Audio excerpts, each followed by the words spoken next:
Is money holding you back? We have an epidemic in the world. It's a travesty. So many people are out there and they say they want to do something if they only had the money.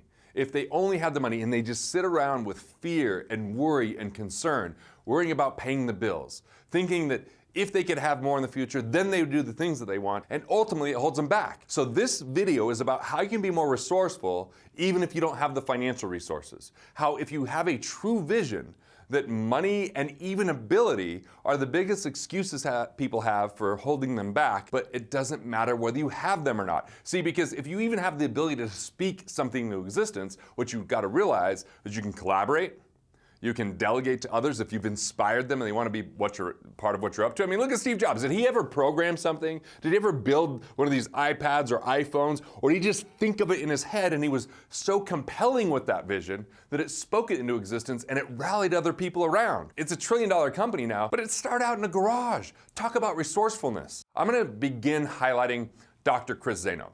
Because look, when I met him, he was a powerhouse as far as a workhorse. He was one of the biggest, offices in history when it came to chiropractic. He was just consistently working, but in the back of his mind, he knew that busyness wasn't giving him full fulfillment in his life, that there was more for him.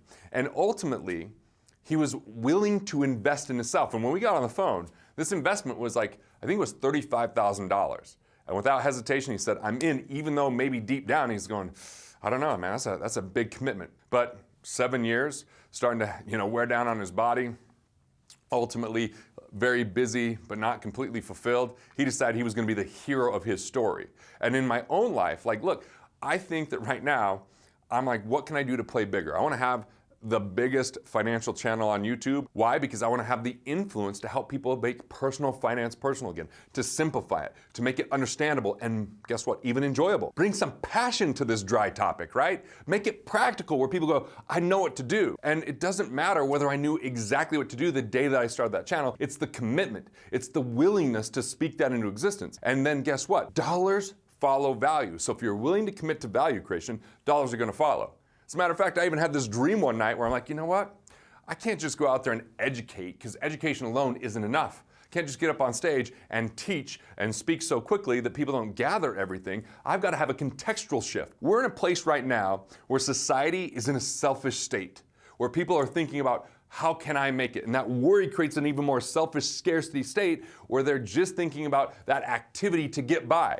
And that's not inspiring, and that's not going to change the world, and that's not going to change their life, and more importantly, they're not going to be able to build the life they love if they're stuck in scarcity. Scarcity is the greatest destroyer of wealth. No amount of luck or saving, no discipline or rate of return, no financial advisor or anything like that is going to save someone from scarcity, because it is a repellent of wealth instead of a magnet. You know what the magnet is? It's vision. It's owning who you are and saying, I'm willing to go into uncertainty. I'm willing to speak something into existence because it's worthy of my life. It's a vision that's so compelling, like me saying I'm going to liberate 1 million entrepreneurs so they're economically independent. Did I know how to do it when I spoke it? Do I even know how to do it precisely step by step today?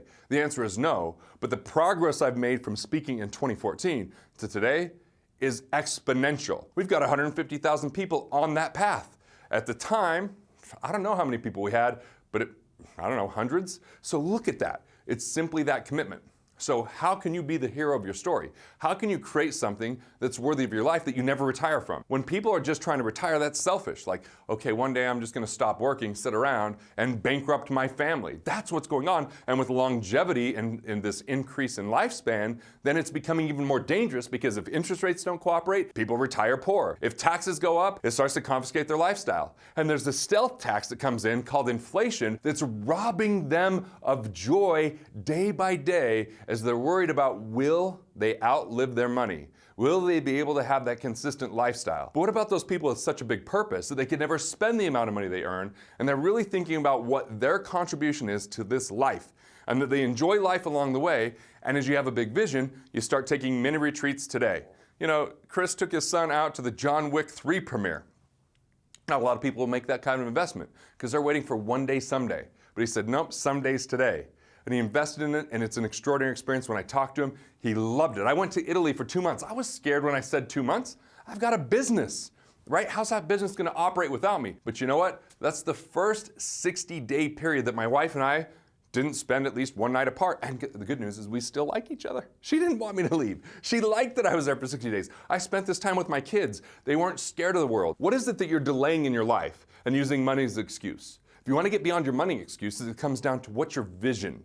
And if you can speak that vision in a place that's compelling, that a vision isn't a goal. It isn't a number that you're trying to achieve just on your own. It's not a state that if you get an award or accomplishment, those are the byproducts. A vision is who you are at your core. So when I said I want to do a one-man show, I don't know what that is exactly, so I called Bo Eason. He created Run to the Litter. I'd seen it, was inspired by it. I called Michael Port, who's written so many New York Times bestsellers and coached me once in this A-lister program, which was the most uncomfortable 30 minutes I've ever spent on stage with his coaching, but I knew it challenged me.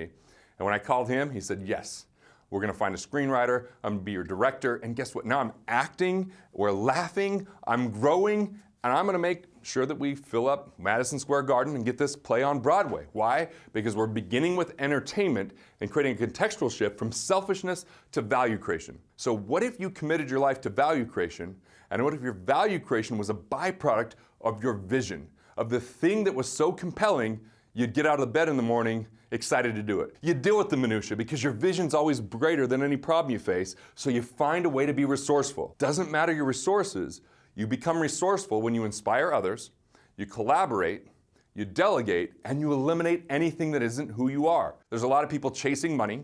There's a lot of people trying to do options trading and tax liens, and there's a lot of people trying to invest in, real estate projects that they have no attachment to. They are devoid of value creation. It's just simply a money-making opportunity, and I say this because I did that in my 20s. Over 100 real estate properties I own between 20%, 100% of. And it became a distraction, not an opportunity. It took me away from the things I enjoyed. There's no such thing as a vacation. Halloween trick-or-treating, dealing with phone calls about tenants. Off on vacation with my wife, trying to close the deal the entire time. I was never present. It was always about if I can just amass enough, then one day I consider myself successful. You know what success to me now is? It's having a vision that's so compelling, I'm excited about life. It's changing families' financial future and their destiny because no longer do their children or their children's children have to be born into a banking system where they're begging for money, paying them interest rate. They can cut them out, earn interest on their own, and have their own family bank. That's exciting to me, to buck the banking system and earn your own interest, to have a never fail you strategy, to be able to pass on wealth like for 6 generations like the Rockefeller because you're passing on opportunity, not just cash. What is it you're delaying? What is it right now, today, that you could do more of? Who are you when you take away all that fear, that worry, and you're willing to speak something into existence that you'll commit to, knowing there's going to be obstacles along the way. There's going to be temporary setbacks. There could be perceived failures from the outside. But the key is, will you be willing to still commit because it's worthy of who you are? It's time for you to step up. It's time for you to choose to be the hero. It's time for money to no longer be the primary reason or excuse why you do or don't do something. People that are financially free, it's only a consideration, not the consideration. And when our life is consistent with the most powerful version of who we are, money becomes the byproduct and the fuel to help us get where we want to go. You have a money problem? Look at who you're spending your time with. Look at the things you're thinking about and talking about most. And start to ask, what can you do to create more value and how you can commit to a new vision?